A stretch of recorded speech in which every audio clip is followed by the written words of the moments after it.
When you go on a run for 39 years, as is the case with Saturday Night Live, some shows are going to be better than others. But when SNL is good, it's this good. Here tonight from the University of Ohio, Sigma Epsilon's own Randy Graves. That's Colin Quinn, reading the fake news on Weekend Update. Again, Colin says, maybe it wasn't right for him. And whatever he thinks, there's been loads that Colin, who started his career in stand-up, has been just right for. A killer turn on the hugely influential Larry Sanders Show. You're proud of that?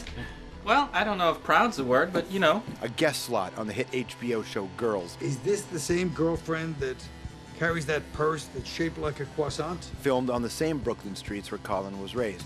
That was back when Brooklyn was a boiling ethnic melting pot, and that fueled his jokes on race. People would make fun of each other's races. That's the way it went. That's where he likes to go, and the touchy areas that other comics might shy away from.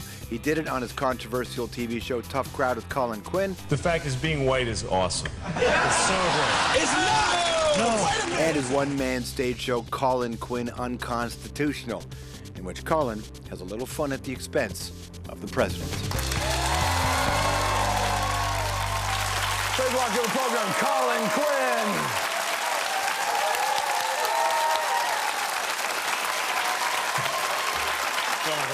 Hi, George. How's things? A lot better now that Jen and Sean aren't here anymore. They were really bugging me, though. That's right. You didn't like being a part of that, right? No, I didn't. Hey, he was great on the comedy panel. You were great on the comedy blast. panel. Thanks for doing it. Thanks for sitting in the red chair. Thanks. You know, in the panel, we discussed the idea of too soon. As a guy that likes to talk about what's happening in the world, you have a show called Unconstitutional. Yes. Are you tackling the heavy too soon stuff? Well, I mean, I don't know. I mean, it's about the Constitution, and then Which, it does. Great playground for comedy.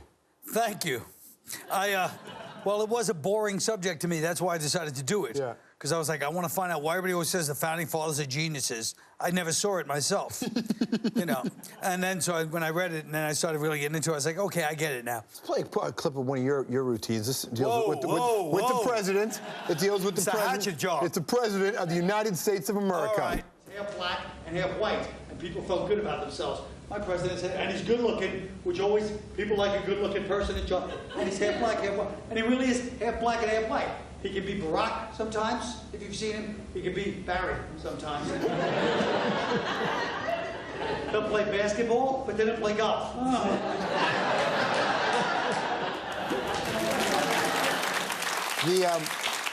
Listen, man, there aren't a lot of comics love to take cultural runs at George Bush. Right. And they like to take cultural runs at the Southerner, white guy. Sure. But they don't take similar cultural runs at a half-black president. Oh, no. Only you and Bill Maher do, actually, weirdly enough. Yeah. So why do you do it? Because he's the president. Our culture is to make fun of the president. So it's like, you know what I mean? People say, people say it's subconsciously racist if you make fun of the president, you know? So they prove they're not racist by treating him differently than they would any of the white presidents in history. Right. So they're, in a weird way, they are treating everybody different. So, but Of course they are. They're trying to act like, you know, don't talk about him, you know what I mean? Like, that's racist. No, it's not. He's a human being. He's the president, you know what I mean? Do you sense that? Do you get a sense that people do treat this president differently? Oh, I don't need to get a sense. It's quite obvious. You know what I mean? I mean, people are just like, you know, they walk on eggshells around him. Nobody makes jokes. Not that you would expect the amount of jokes people made about George Bush, but you know what I mean? That was a separate case. That was a special case.